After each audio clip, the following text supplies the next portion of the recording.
pagi anak-anak. Selamat pagi, Pak. Apa kabar? Sehat, kuat, luar biasa. Yes, yes, yes. Oke, puji Tuhan kabarnya sungguh sangat baik. Jadi adik-adik, sebelum kita memulai pembelajaran kita, siapa yang bisa memimpin kita dalam doa? Saya. Maju ke depan. Teman-teman, mari kita bernyanyi. Ada satu sobatku, tiga ya. Ada satu sobatku yang setia.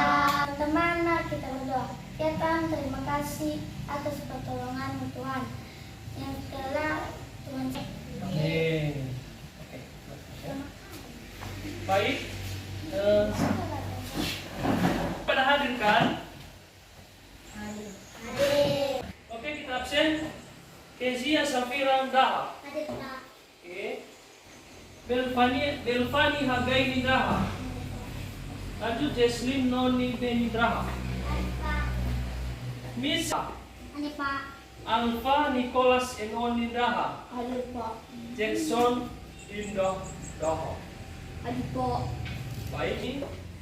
Hari ini adik-adik kita belajar tentang tema 7. Tolong dibuka bukunya tentang tema 7, yaitu perkembangan teknologi. Baik anak-anak, adapun tujuan pembelajaran kita pada hari ini, 1. Siswa dapat menuliskan orang-orang yang terlibat dalam proses pembuatan pakaian dengan tepat. 2. Siswa dapat menceritakan peran-peran orang yang terlibat dalam pembuatan pakaian dengan tepat. Selanjutnya, siswa dapat menjelaskan manfaat keberadaan orang-orang di lingkungan sekitar yang terlibat dalam pembuatan pakaian dengan tepat. Lanjut, dengan mengetahui orang yang terlibat dalam pembuatan pakaian, siswa dapat menuliskan cerita tentang dampak positif adanya keberagaman jenis pekerjaan di lingkungan sekitar. Lanjut, dengan melakukan percobaan terhadap beberapa bentuk bangun datar, siswa dapat mengidentifikasi bangun datar yang memiliki simetri putar dengan menggunakan benda konkret. Selanjutnya, siswa dapat menentukan banyak simetri putar pada sebuah bangun datar menggunakan benda konkret. Selanjutnya, yang paling terakhir, dengan menyimpulkan apa yang telah kita pelajari pada hari ini, siswa dapat memiliki pemahaman tentang berbagai produk sandang sebagai bagian dari karunia Tuhan yang harus disyukuri secara bertahun-tahun. Adik-adik sudah pada membawa buku semuanya, buku tema 7-nya? Sudah. Oke. Minggu lalu kita telah mempelajari tentang jenis-jenis pakaian. Jadi jenis-jenis pakaian yang kita pakai itu berbagai macam. Contohnya, kita memakai pakaian yang kita pakai pada saat kita pergi jalan-jalan. Contohnya lagi, kalau kita pergi ke pasar, kalau kita pergi ke gereja, dan kalau kita kerja, dan selanjutnya kalau kita tidur, dan bahkan kalau kita ke sekolah. Sekarang kita membahas tentang bahan dasar pakaian yang kita pakai keseharian kita. Contohnya bahan dasar yang kita pakai yang saat ini, dan bahan dasar pakaian yang kita pakai kalau seandainya ke sekolah, ke gereja, ke pasar, dan lain sebagainya.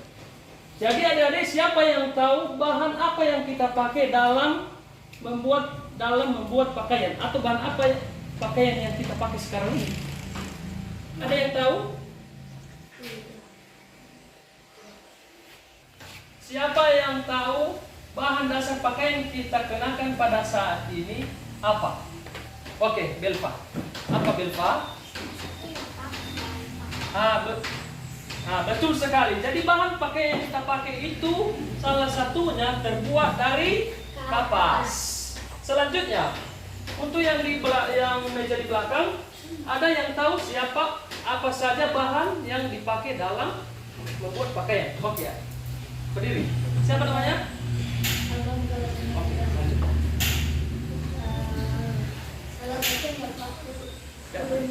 Betul sekali. Jadi pakaian kita itu ada juga sebagian yang terbuat dari bulu domba.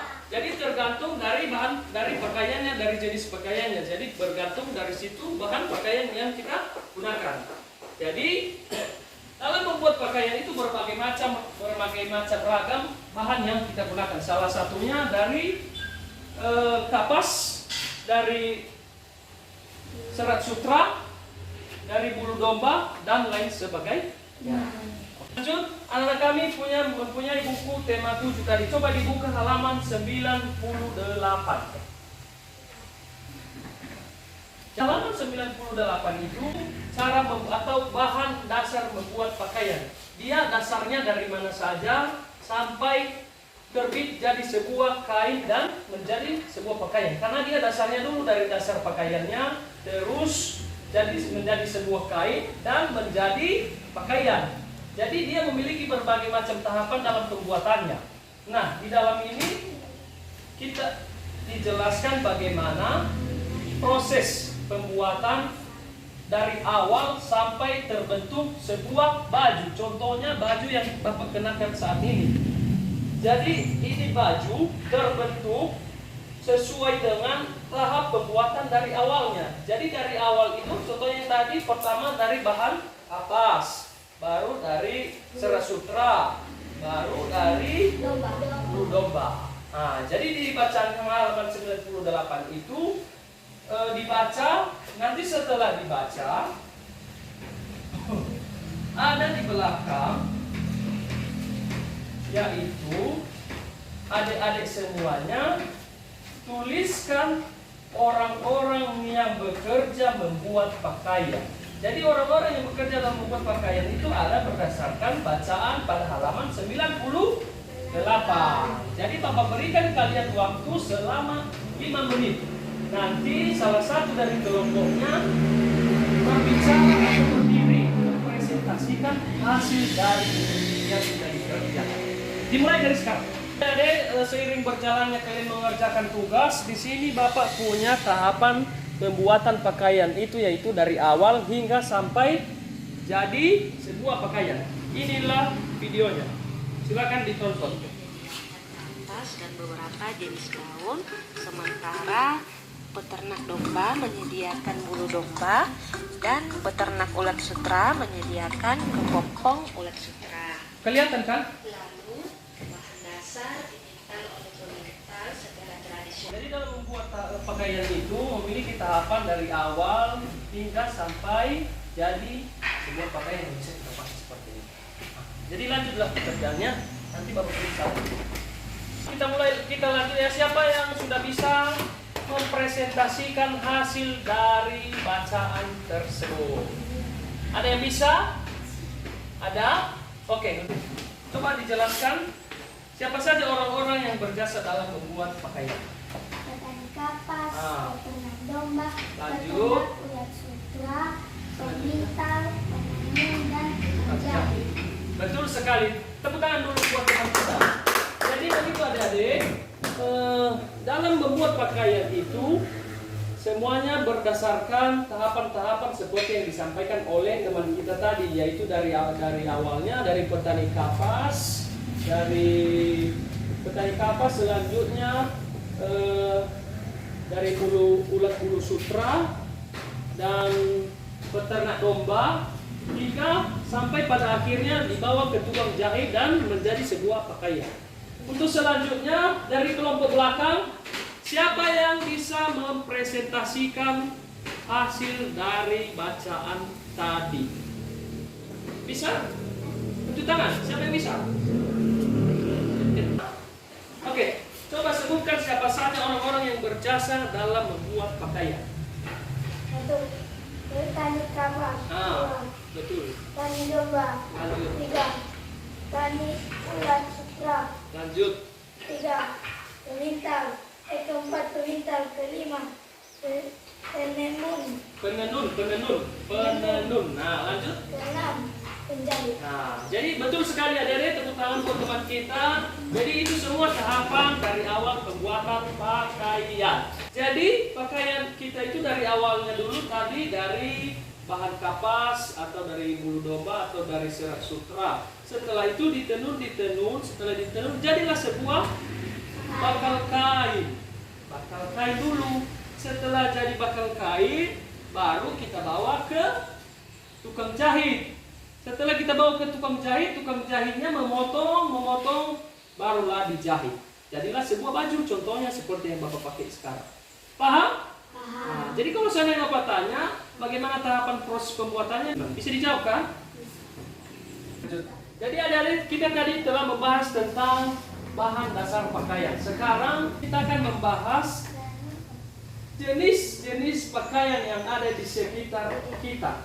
Contohnya, Bapak pada saat ini profesinya sebagai guru, jadi memakai baju yang seperti ini. Jadi adik-adik di sekitar kita itu memiliki berbagai macam pakaian. Contohnya yang ada pada gambar ini. Di gambar ini, Bapak memiliki contoh-contoh pakaian. Bentar ya, bentar ya. Nah ini. Coba diperhatikan, tadi Bapak sudah bagi-bagi kertasnya yang ini. Saya lihat kan. Nah di sini itu ada dokter, ada polisi, ada siswa, dan ada juga apa namanya itu? Pilot. Pilot, betul sekali. Jadi berbagai macam ragam pakaian. Nah, meskipun kita memiliki berbagai macam ragam pakaian, namun tidak menjadi alasan buat kita untuk apa namanya itu, untuk bertikai atau untuk berpecah belah. Jadi meskipun pakaian kita itu berasal dari jenis yang berbeda, berbagai macam model, namun kita itu tetap bersatu.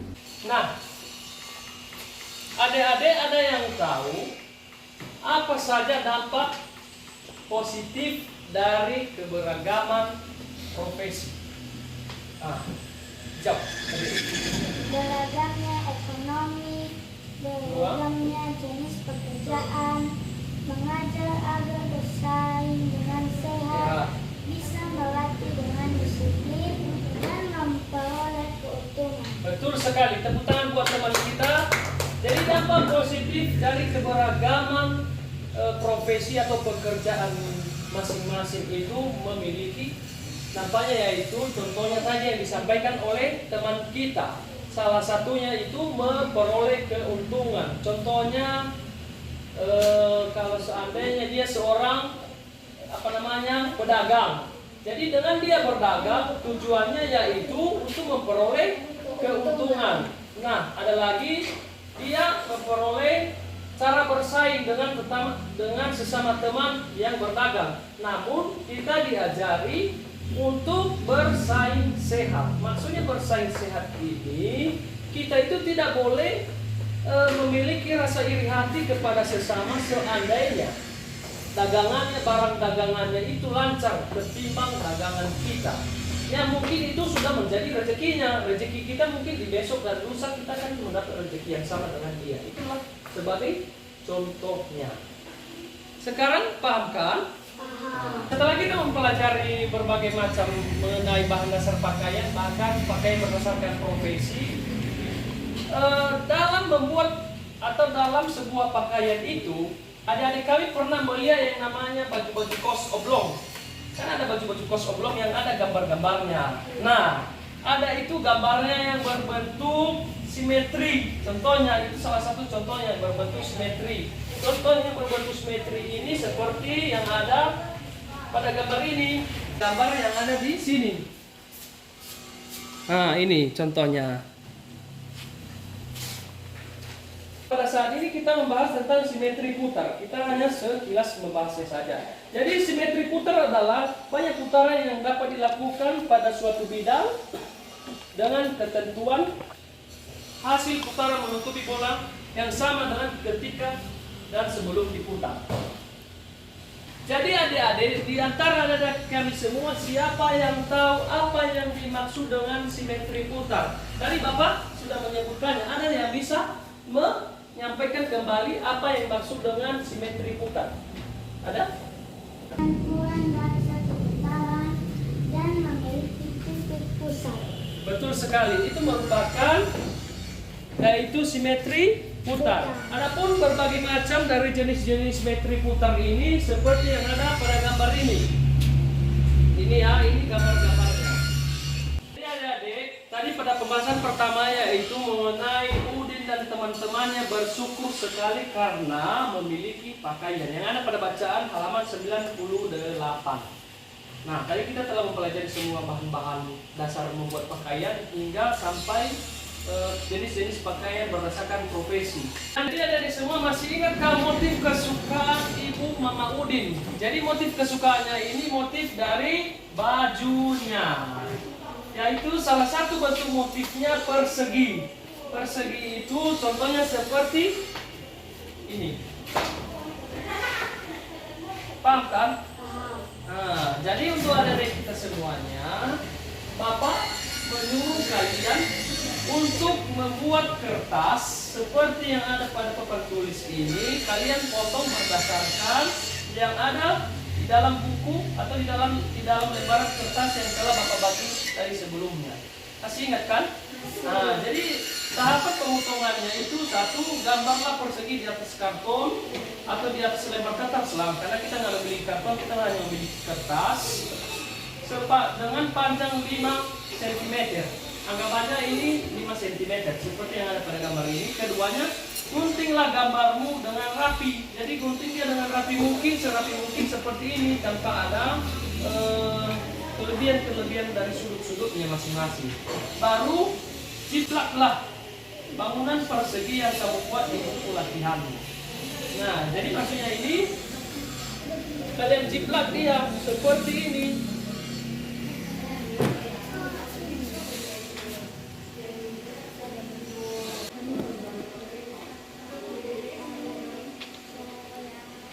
Nah, inilah contohnya. Bukan titik pusatnya.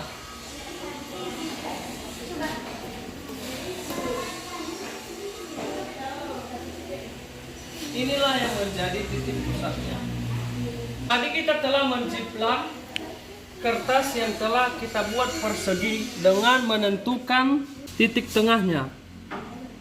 Nah, untuk selanjutnya, halo, dipahami semua adik-adik? Coba diperhatikan di depan. Lalu kita putarlah persegi ini sesuai searah jarum jam. Kita putarlah dia. Contohnya seperti ini.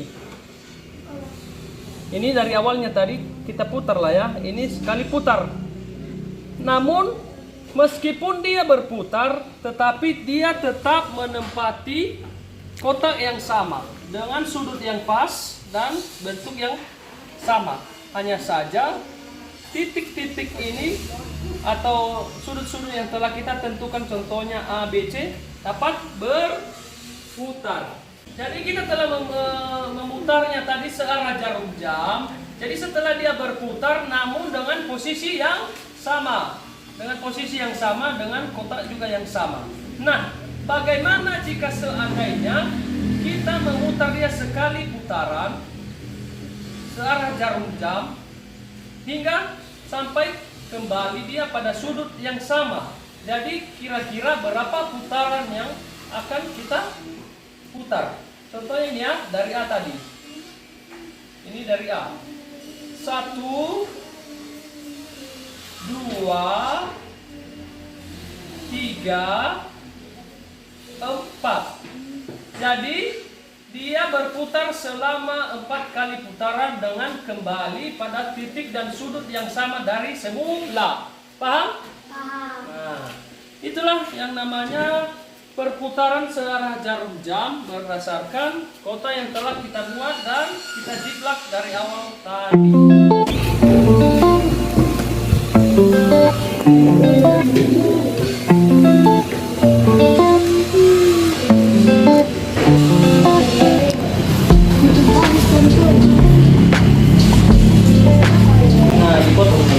Disesuaikan sudutnya, ukuran panjangnya. Untuk mengguntingnya itu harus dengan rapi dan dengan penuh kehati-hatian agar tidak terkena jari kita dan hasilnya juga bagus. Oke. Cara mengambil titik tengahnya itu seperti ini.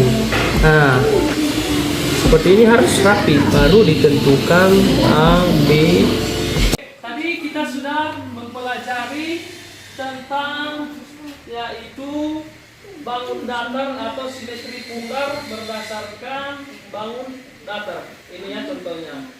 Tadi sudah Bapak suruh kalian mempraktekkan memotongnya.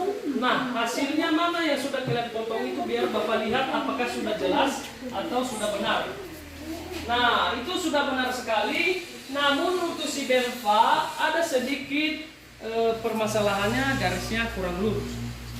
Jadi kurang lurus. Nah, yang sebetulnya itu adik, dia harus memiliki garis yang tegak lurus, saling menyilang. Nah, ini nanti yang namanya titik tengahnya. Inilah yang menjadi gambar sebenarnya. Sama adik ini itu sudah benar. Ini sesuai dengan gambar yang Bapak punya. Nah, itu sudah benar sekali. Namun untuk si Belva perlu diperbaiki kembali. Oke. Sekarang Bapak kasih kalian tugasnya harus diserahkan sekarang. Namun Bapak periksa nanti siapa yang hasilnya bagus nanti mendapatkan nilai yang bagus. Buatlah bangun datar seperti yang ini atau seperti yang pada gambar ini. Oke? Setelah kalian membuatnya, coba buka halaman 105 yang ada pada buku. Nah, setelah kalian membuat bangun datar seperti ini, tentukan berapa simetri putar yang dimiliki dari bangun datar ini dan berapa banyaknya. Nanti setelah siap diserahkan ke depan. Kalau sudah siap diserahkan ke depan, biar Bapak periksa. Silakan ke depan.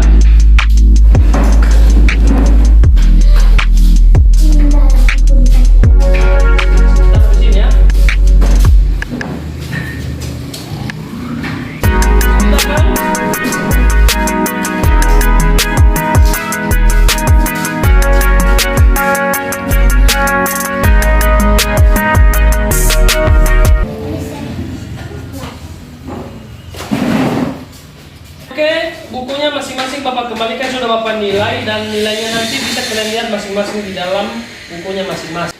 Ejia. Kita lanjutkan. Tadi kita telah mempelajari dari awal pembelajaran kita, yaitu mengenai bahan dasar pakaian. Nah, selanjutnya jenis-jenis pakaian berdasarkan profesi. Baru selanjutnya motif pakaian, yaitu motifnya motif simetri bangun datar. Nah, berdasarkan yang telah Bapak jelaskan, bahkan yang sudah kita lalui pembelajarannya, adakah yang kurang dimengerti? Tidak. Tidak?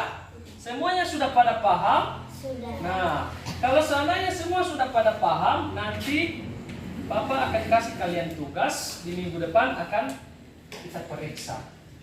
Jadi tadi kita telah mempelajari tentang yaitu bahan dasar pakaian. Jadi bahan dasar pakaian itu tadi terbuat dari awalnya salah satunya kapas, dari bulu domba, dari serat sutra. Baru tahapan-tahapan pembuatannya yaitu dipintal, ditenun, lalu dikasih ke tukang jahit. Nah, dikasih ke tukang jahit.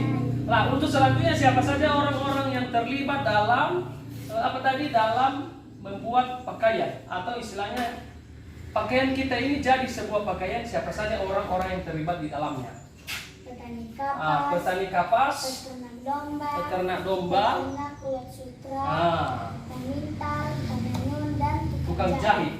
Yang terakhirnya tukang jahit. Jadi tukang jahit ini bekerja sebagai yaitu untuk mengerjakan pakaian atau kain yang telah kita kasih untuk digunting, dijahit hingga jadi sebuah baju seperti yang kita pakai saat ini. Nah, untuk selanjutnya untuk yang bangun datar tadi, ini merupakan motif pakaian yang kita pakai, itu salah satu motifnya. Jadi motifnya itu berupa bangun datar, yaitu berbentuk bangun datar simetri atau simetri putar seperti yang telah kita jelaskan tadi. Nah, semuanya sudah pada jelas? Sudah. Nah, jadi Bapak kasih kalian tugas. Itu di halaman 105. Di halaman 105 itu yaitu membuat bentuk bangun datar. Bentuk bangun datar di luar atau di lain bentuk seperti yang sudah kita buat tadi. Nanti baru kalian tentukan yaitu bangun datarnya di sini yang ada pada tabel ini memiliki simetri putar dan berapa banyaknya. Nanti tugasnya minggu depan kita periksa lagi. Sekarang sudah paham? Sudah. Nah, baik. karena pembelajaran kita sudah selesai, sebelum kita mengakhiri pembelajaran kita, adik-adik, siapa yang bisa memimpin kita dalam nyanyi dan berdoa? Oke, maju ke depan.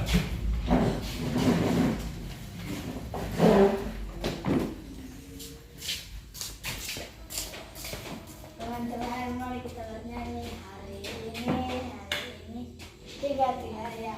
Hari ini ya Tuhan, mohon karena Engkau telah menolong kami dari mata pelajaran. Ya Tuhan, karena Engkau telah membantu kami. Jadi adik-adik semuanya sudah paham tadi semua tugas yang telah Bapak kasih dan semua materi yang sudah Bapak ajarkan hari ini kalian tanamkan dalam hatinya masing-masing dan minggu depan akan kita periksa tugasnya.